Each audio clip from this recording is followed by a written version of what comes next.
Queridos hispanos, amantes de nuestra historia, todos, alguna vez, hemos oído hablar de los reyes godos, de Don Pelayo y las batallas de Covadonga y Guadalete, y por supuesto de nuestros antepasados, visigodos, aunque nos suenen lejanos y distantes. Pero ¿quiénes eran esos visigodos? ¿De dónde procedían? ¿Cuándo llegaron? Y sobre todo, ¿cómo y por qué vinieron a España? Pues bien, queridos amigos, si seguís con nosotros, lo vais a conocer.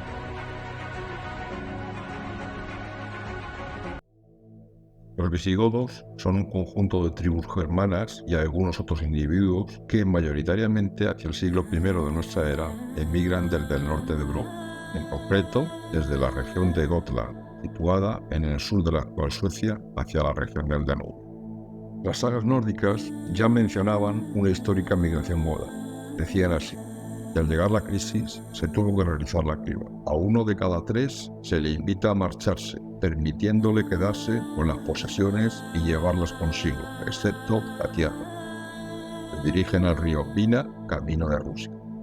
Van tan lejos que llegan hasta la tierra de los griegos, donde se asientan y donde hoy todavía viven y mantienen algo de nuestra lengua. Históricamente, durante la Edad Vikinga, el Vina-Dnieper se ve favorecido como ruta de intercambio de los vikingos griegos hacia Grecia, apoyándose en la antigua ruta del mar. Las razones de estas migraciones masivas son a menudo terribles: hambrunas, guerras o sobrepoblación, y a veces las tres cosas a la vez. ¿Y por qué vienen los visigodos a España? Los visigodos llegan a la península ibérica, conocida como España, mayoritariamente a finales del siglo V. Son un grupo de pueblos germánicos que en su camino recorren el Imperio Romano de Occidente, transformándose durante la ruta y contribuyendo al declive del mismo. Esto les permite conquistar varias provincias del imperio, incluida Hispania, que pasa a ser su nueva tierra de asentamiento. Los dramas que generan estos movimientos masivos aportan también fantásticas gestas y heroicos hechos de armas, que dejan una huella permanente en la historia de esta Europa en plena mutación. ¿Y cómo eran los godos? ¿Qué religión tenían? Existen muchos datos sobre el pueblo godo a su llegada a las fronteras romanas, pero hay pocos datos que revelen los rituales que seguían antes de convertirse al cristianismo arriano. Según Jordanés en su Gética, los godos no tienen ninguna falta de hombres para enseñarles sabiduría. Por consiguiente, ellos siempre son más educados que casi todos los otros bárbaros, y casi son como los griegos, según Dio, quien escribe historias y anuarios sobre ellos en griego. Él dice que los reyes y sacerdotes son escogidos entre los nobles. Se llaman Tarabostesei originalmente, luego Pileati, usuarios de la gorra ceremonial del filtro. Los godos son tan famosos que la gente dice que el mismo Marte, dios de la guerra, ha nacido entre ellos. Los godos siempre aplacan a su dios de la guerra con el culto más salvaje. Las ofrendas que le hacen son la muerte de los cautivos, convencidos de que la manera apropiada de aplacar al señor de la guerra es por derramamiento de sangre humana. Consagran a Marte las primeras porciones del botín y también le cuelgan las armas capturadas en troncos dedicados a Marte. De hecho, los godos realizan sacrificios a un dios de la guerra, no especifican cuál, pero posiblemente haya sido Wopan o Tius, ya que existen evidencias de que los godos veneran a estos dioses bajo el nombre de Utan. Si comparamos el ritual de colgar armas en los árboles de los godos con las prácticas de usar a la vieja, podríamos fácilmente asociar ambos puntos. Esto confirmaría una vez más que los godos son un pueblo proveniente del sur de Suecia. ¿Y cómo era el ejército visigodo? Los visigodos, en sus emigraciones alrededor de Europa, reciben importantes influencias de los pueblos germánicos, destacando especialmente las influencias en el terreno militar. Las primeras fuentes romanas hablan de los visigodos siendo que luchan en formación de falange, es decir, formando una larga línea recta en el frente de batalla, agrupándose en clanes y tribus, intentando evitar que unas unidades destaquen por encima de otras, para evitar rencillas y posibles deslealtades en el fragor de la batalla. Esto no evita que se puedan formar unidades más pequeñas, con cometidos explícitos tales como flanquear a él. En estos primeros momentos, el ejército visigodo no se reúne sino esporádicamente, cuando se produce la unión de las diferentes tribus, familias, siendo en este caso el ejército la unión de estos clanes familiares. Los métodos que utilizan en las acciones bélicas son muy precarios y de escasa o nula estrategia. Realizan ataques en emboscada y en los casos en los que tienen que realizar una acción defensiva, la única táctica que realizan es la de cobijarse tras los carros de suministro. Los carros que para estos pueblos son de vital importancia, no solo como elemento de transporte. Se ha llegado a señalar incluso que no serían capaces de tomar plazas fuertes debido a esta falta de organización.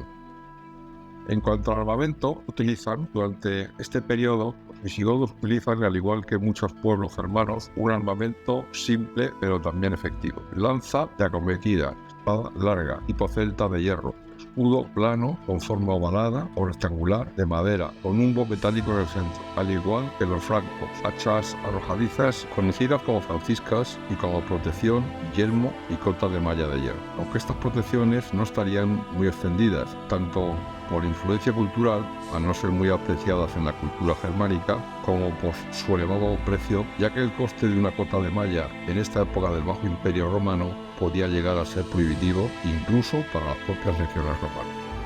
Tradicionalmente se ha mantenido que la caballería goda es la que otorga la victoria a los godos, no porque sean superiores en número a la infantería, pudiéndola calificar ya como caballería pesada, sino porque el armamento ofensivo y defensivo y por las protecciones de hombre y bestia. Pero volvamos a concretar algo más su historia. Recordamos aquí que en el siglo I de nuestra era, los godos se habían dirigido hacia la desembocadura del río Vístula en las costas polacas. En el siglo II después de Cristo se tienen noticias de que ya se han establecido en las estepas de lo que hoy es Ucrania y en las costas del Mar Negro, acabando con los restos del reino escita que allí se asentaba. Los godos en este punto se dividen y una gran parte de ellos se quedan en estas regiones y a partir de entonces se les conoce con el nombre de ostrogodos, los godos del este. El resto se desplaza hacia las actuales llanuras de Rumanía y Hungría y a partir de entonces serán conocidos como los visigodos, los godos del oeste. Primeras referencias a los godos. Julio del año 251. Cayo Decio era un senador distinguido de la provincia de Iliria, en el Danubio, que fue emperador romano y gobernó entre 249 y 251. Decio fue proclamado emperador por sus tropas después de sofocar una rebelión en Moesia. En el último año de su reinado, Decio fue cogobernante junto con su hijo Helenio Etrusco, hasta que ambos mueren en la batalla de Abrito, convirtiéndose así en el primer emperador romano en morir en combate frente a los godos. En su breve reinado, Decio realiza importantes operaciones bélicas contra los godos, quienes cruzan el Danubio para saquear los territorios de Messia y Tracia. Esta es una de las primeras ocasiones de importancia en las que los godos aparecen en la batalla. No se conocen muchos detalles en la campaña. Los godos, bajo el caudillo Niva, son sorprendidos en el asedio de Nicópolis, en las orillas del Danubio. Al acercarse el ejército romano, los godos huyen a las montañas balcánicas, pero sorprendentemente regresan y sorprenden a los romanos cerca de Veroe, en la moderna Stara Zamora, saqueando su campamento y dispersando las tropas. Es la primera vez en la que un emperador romano huye a la vista de los bárbaros. Los godos entonces atacan Filípolis, que cae en sus manos, tratando a la ciudad con suma crueldad. Agotados por el asedio de Filípolis, que había mermado tanto los recursos como el número de los godos, estos ofrecen salir de la ciudad sin cautivos ni botín para conseguir una retirada libre. Decio, sin embargo, que había conseguido ya cercar la ciudad y confiaba en cortarle la retirada, se niega a negociar esta posibilidad. El enfrentamiento final, en el que los godos luchan con el valor de la desesperación bajo el mando de Niva, tiene lugar en la segunda semana de junio del año 251, en un terreno cenagoso en la Ludogorie, una región de Bulgaria cerca del pequeño asentamiento de Abrito. Jordanés narra que el hijo de Decio, Herenio Etrusco, muere de un flechazo al comienzo de la batalla. El ejército de Decio se empantana en las ciénagas y es aniquilado en esta batalla, mientras que él mismo muere en el campo de batalla. Los visigodos en el Imperio Romano. En el año 270 de nuestra era, el emperador romano Aureliano se ve obligado a retirarse parcialmente de la provincia de la Dacia, actual Rumanía. En su lugar, la ocupan los visigodos, que se establecen como federados del imperio. Este pacto foedum entre el imperio y los visigodos les obliga a prestar apoyo militar a Roma a cambio de tierras, alimentos y dinero. En estos momentos, la economía de los visigodos está basada fundamentalmente en la agricultura y ganadería. Su desarrollo material y cultural es poco avanzado comparado con el de los romanos. En esta época, los visigodos, al igual que los romanos, son cristianos, pero practican el arrianismo, la doctrina creada por Arrio, sacerdote de la ciudad de Alejandría. Quien convierte a los visigodos al arrianismo sería el obispo Ufilas. Primeros asentamientos bárbaros en Hispania. Entretanto, la península ibérica, sobre todo la meseta interior, zona del Duero y Valle del Ebro, sufre incursiones de pueblos germánicos desde mucho antes que suevos, vándalos y godos se asienten en Hispania. Desde épocas anteriores, pueblos bárbaros irrumpen en la Hispania romanizada, asentándose en algunos casos junto a la población local en pueblos, zonas semidespobladas. Así, se cuenta cómo en el siglo IV el embajador Juliano envía al vencido rey de los alamanes, Baldomario, con sus gentes a Hispania, desterrado al considerarla entonces el extremo del mundo. El rey de los alamanes, Baldomario, se instala entonces en alguna zona de esa Hispania, provincia de Roma. De forma nómada, recorre Cataluña, Navarra, Castilla y los campos godos, asentándose y trabajando con su gente en los bosques y tierras de esta España primitiva. Era una práctica común para los romanos desterrar o utilizar soldados de pueblos lejanos en la defensa de otras fronteras o provincias. Buscaban desnaturalizar a los legionarios extranjeros, evitando así su deserción o rebeldía al verse estos cerca de sus tierras de origen. Hay datos de legionarios celtíberos, astures y cántabros en las guerras de Germania, así como datos de bretones en Britania. Todos estos desterrados o legionarios bárbaros en Iberia pasan a engrosar el total de la población hispano-romana del territorio. Así, estas poblaciones llegadas de fuera no se asientan en grandes ciudades, en estos primeros momentos, las zonas donde parece que se asentaron fueron la meseta, el sur de Navarra y Aragón, extendiéndose también a algunas zonas poco pobladas y de paso obligado de la antigua Cataluña hispana. Y volviendo con nuestros godos. Con el tiempo, los godos se habían dividido en dos ramas: los greutungos, identificados a veces con los posteriores ostrogodos, y los tervingios, probablemente los que luego serían conocidos como visigodos. Estaban separados por el río Dniester. Los tervingios se extendieron enseguida hacia el suroeste, cruzando con frecuencia la frontera romana y realizando todo tipo de saqueos, hasta que durante el reinado de Aureliano llegan a un acuerdo, como ya habíamos comentado, por el cual los romanos les ceden la provincia de la Dacia, que estaba en el oeste de la actual Rumanía, a cambio de la paz. Posteriormente, Constantino el Grande les convierte en federados del imperio Federati y les encarga la defensa del limes danubiano a cambio de importantes sumas de dinero. A pesar de las crisis económicas de los siglos III y IV, el imperio sigue siendo un territorio de gran riqueza, por lo que son frecuentes los saqueos de las provincias allende del Danubio, supuestamente para reclamar una mayor paga, pero también participando en las luchas por el poder imperial. Así sucede en el 365, cuando apoyan al usurpador Procopio por ser pariente de Constantino, aunque es más probable que piensen que si vence será generoso con ellos. En el año 369 de nuestra era, el emperador Valente les inflige una seria derrota militar. Al siguiente año, los godos se encuentran a sus espaldas con un enemigo con el que no contaban.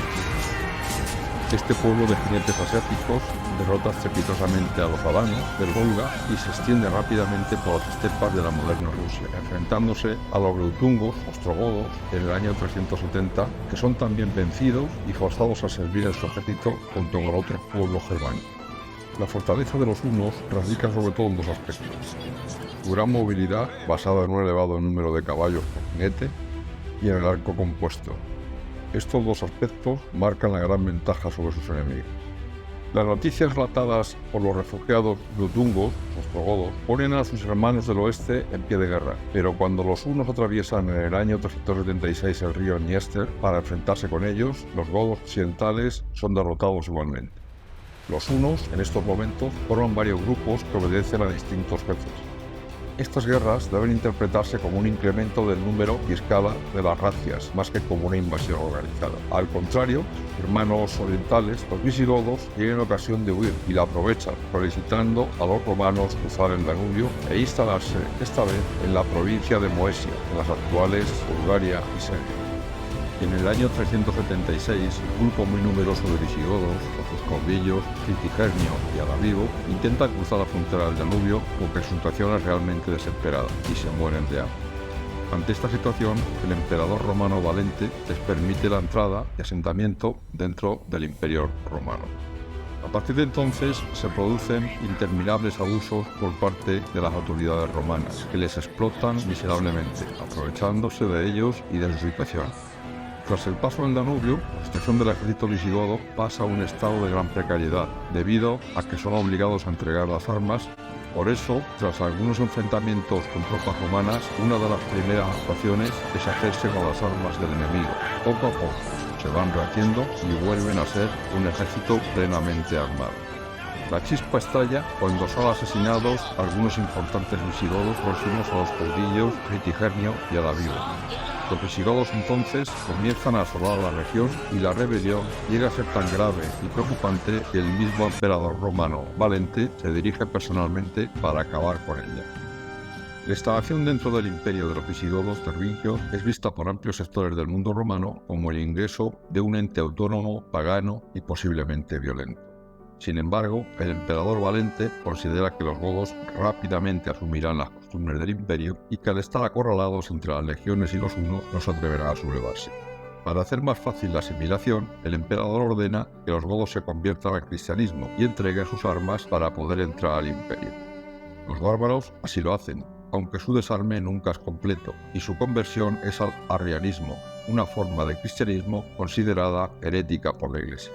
Por su parte, Valente necesita reclutas para su guerra contra el imperio sasánida por el control de Armenia.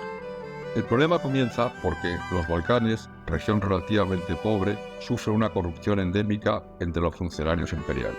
Además, las heridas por el reciente conflicto aún están abiertas. Así, no es sorprendente el abuso que ejercen el Dux Máximo, comandante de las tropas fronterizas, y el Comes Lupicinio, gobernador y recaudador de impuestos de Moesia, sobre los necesitados refugiados. Tanto es así que se relata que son capaces de obligarles a vender a sus niños como esclavos a cambio de perros para comer.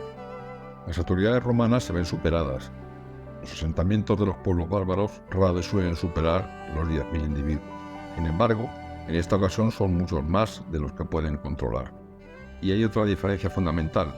A diferencia de otros pueblos que antes habían conseguido un permiso similar, los godos no han sido militarmente vencidos por los romanos. Esta actitud de las autoridades romanas comienza a causar molestias entre los líderes germánicos. Mientras, el caudillo visigodo Fritigerno empieza a desplazar del liderazgo que había llevado a los godos al sur del Danubio, a Tanarico, anterior líder de los visigodos tervingios, que es abandonado por la mayoría de su gente. Tras su derrota ante los hunos, huye con Adavivo y llega a la frontera romana con sus últimos seguidores. Y no es el único, pues los ostrogodos habían llegado antes, capitaneados por Alateo y Sáfrax, y los taifanos hacen lo mismo, encabezados por el Optimatus Arnovio. Todos piden asilo y son rechazados por los funcionarios imperiales, cuya capacidad militar ya está excedida por los visigodos tervingios y sin duda están aterrados por los nuevos contingentes.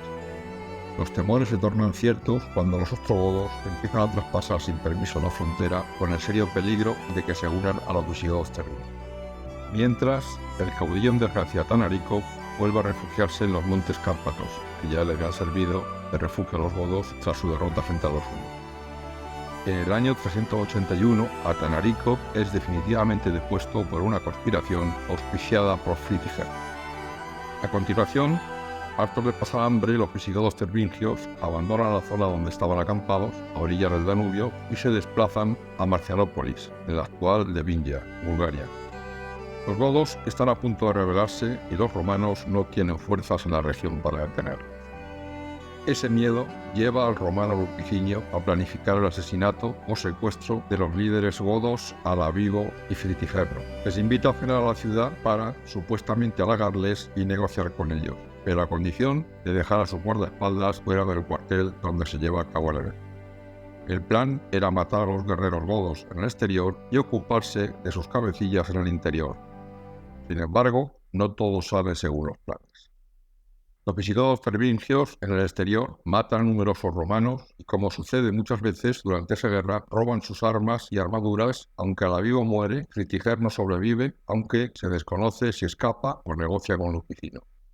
Sin importar cómo, Fritigerno escapa y en cuanto se reúne con su gente comienza a saquear los campos alrededor de Marcianópolis. Entre tanto, Lupicino se dedica a reunir un ejército para acabar con el problema en el que se había convertido los germanos. El 9 de agosto de 378 de nuestra era, ambos ejércitos se encuentran en las llanuras al noroeste de la ciudad romana de Adrianópolis, actual Edirne, en la Turquía europea. En esta batalla se enfrentan las fuerzas de Fritigerno, jefe de los tervingios visigodos, y el ejército del Imperio Romano de Oriente, comandado por el propio emperador Flavio Julio Valente, quien muere en esta batalla y cuyo ejército es aniquilado. En la batalla, los visigodos tervingios, la mayoría van a pie, pues el hambre los ha forzado a sacrificar la mayoría de sus caballos. Muchos van mal armados y están desesperados por el hambre. Lupicino probablemente cuenta con menos fuerzas, ya que ha tenido que dejar una parte importante de sus tropas vigilando a los ostrogodos o en la base de los. Probablemente ninguno de los dos bandos tuviera más de 1 millar de jinetes entre sus filas. La batalla se resuelve rápidamente cuando ambos ejércitos se ven formando uno frente a otro. Los godos cargan temerariamente contra sus enemigos, haciéndoles romper filas y masacrándolos.